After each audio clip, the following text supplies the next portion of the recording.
Perkenalkan, nama aku Ulan Permata dengan NIM 1905112567 dari kelas 2019A.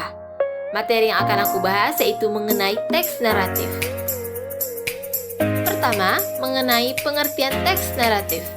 Teks naratif adalah salah satu jenis teks atau pola pengembangan paragraf yang berfungsi untuk menceritakan suatu peristiwa atau kejadian secara beruntun dan mendetail dari awal, tengah, hingga akhir dengan urutan waktu atau bersifat kronologis. Tujuan dari teks ini menceritakan kepada pembaca seolah-olah berada dalam cerita tersebut atau dengan kata lain, mengalami hal tersebut dan menambah wawasan pembaca.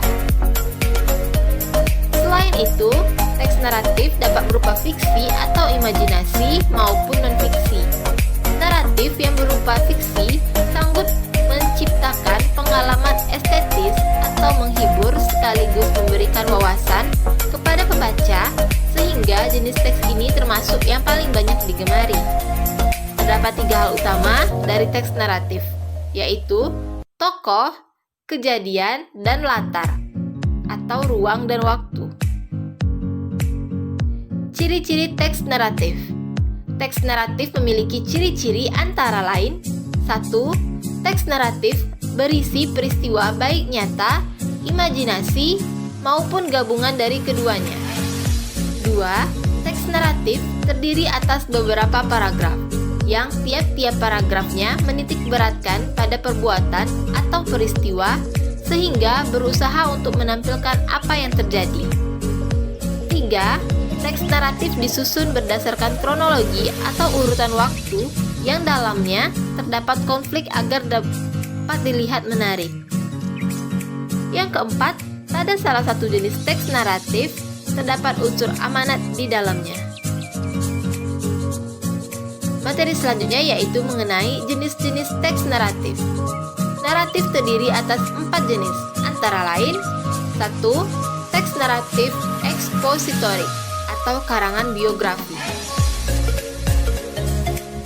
Teks naratif jenis ini bersifat untuk memberikan informasi mendetail secara runtun agar menambah wawasan pembaca, seperti teks cerita seorang tokoh atau biografi dan peristiwa bersejarah.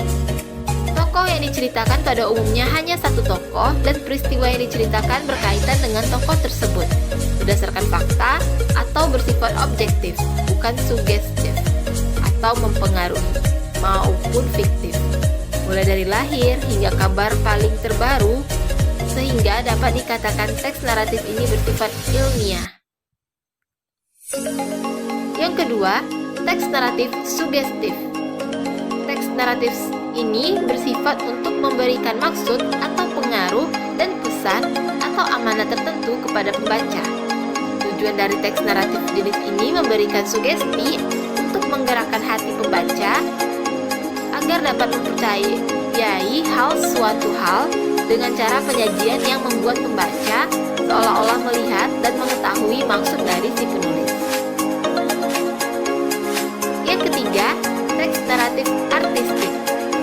Teks naratif jenis ini dapat bersifat fiksi maupun non-fiksi, pada umumnya imajinatif dan menggunakan bahasa kiasan atau lambang, atau figuratif, dengan tujuan memberikan kepada pembaca sebuah hiburan.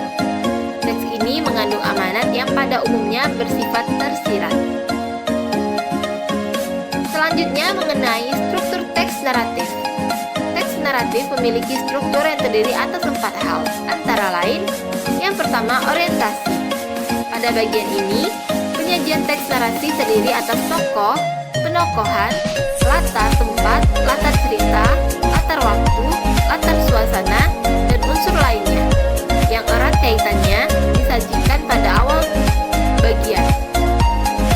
Bagian ini perlu dibuat semenarik mungkin karena menjadi kesan pertama pembaca agar dapat membaca teks narasi sebelumnya.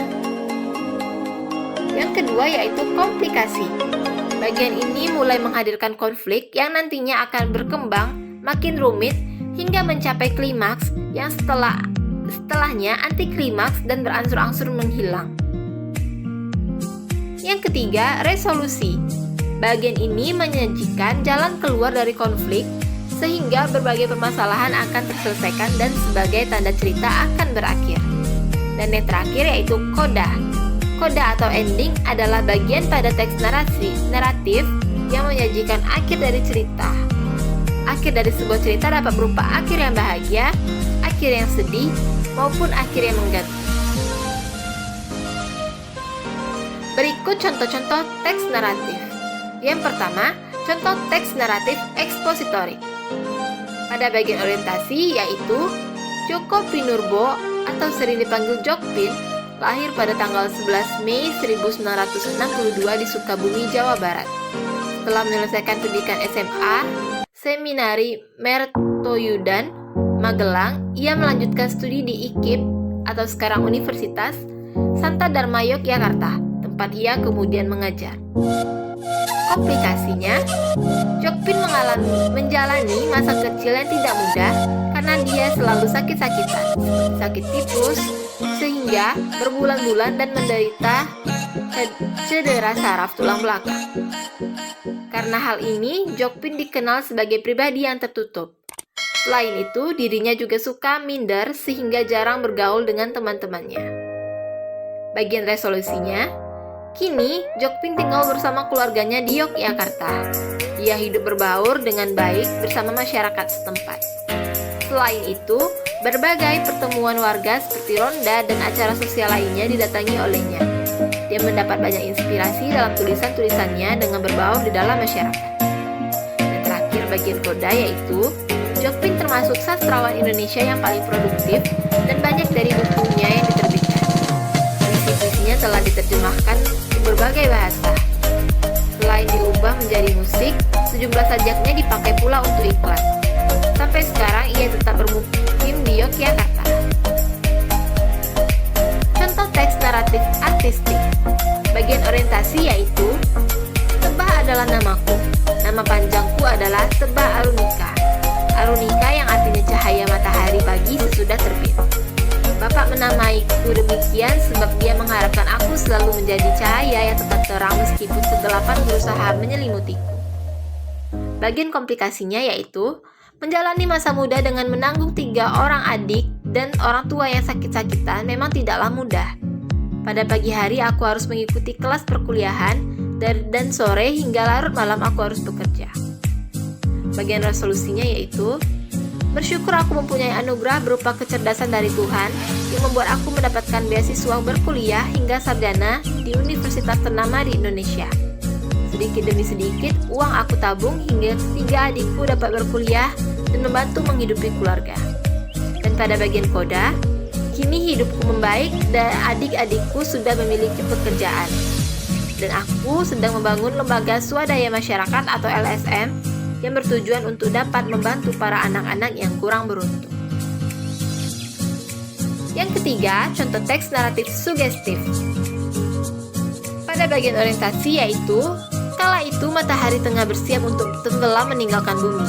Pak Soleh baru saja melangkahkan kakinya untuk pulang dari kantor. Tapak demi tapak ia lalui dengan senyuman yang menggurai di bibirnya. Tanda betapa bersyukurnya dirinya sehingga masih diberikan kesehatan dan pekerjaan meski tiap hari harus dituntut dengan pekerjaan berat. Makin langkah kaki yang sudah tak mudah lagi dilangkahkan, makin terdengar permulaan suara-suara azan menyambut maghrib. Pada saat ia melangkahkan kakinya menuju ke masjid, ia melalui sebuah kebun sepi yang hening sehening saat elang ketika melintasi langit. Keheningan itu tiba-tiba hilang seketika ketika terdengar suara tangisan bayi. Dengan rasa takut yang tak bisa ia sembunyikan, ia mencoba mencari sumber dari tangisan bayi tersebut. Bagian komplikasinya, jantung Pak Soleh terasa terhenti sebab betapa terkejutnya dirinya menemukan seorang bayi di bawah pohon beringin yang rindang. Ketika ia ingin mengangkat anak bayi tersebut, persis di sampingnya muncul seekor anjing yang bengis dan tatapannya sungguh dingin, dengan bersiap menerkam si bayi itu. Bagian resolusi, dengan cekatan, Pak Soleh langsung mengayunkan tasnya yang cukup berat untuk mengusir anjing tersebut. Namun si anjing melawan Pak Soleh dan siap untuk menerkam mereka berdua. Tak habis akal, Pak Soleh mengambil batu besar yang jika dilemparkan cukup membuat jendela gedung pecah seketika. Akan tetapi di luar dugaan si anjing mengejar Pak Soleh dan dengan sisa-sisa keringatnya dia memaksakan diri untuk mempercepat langkahnya dan akhirnya si anjing berhasil ia kalahkan. Pada bagian koda, setelah berhasil membuat si anjing pingsan, ia membawa bayi tersebut ke rumah dan bagai hujan turun di padang pasir yang gersang. Kabar ini disambut sungguh menyenangkan oleh istrinya sebab sudah lebih dari 10 tahun menikah mereka belum dikaruniakan anak. Sekian video materi teks naratif dari saya. Apabila ada kesalahan saya mohon maaf. Terima kasih sudah menyaksikan.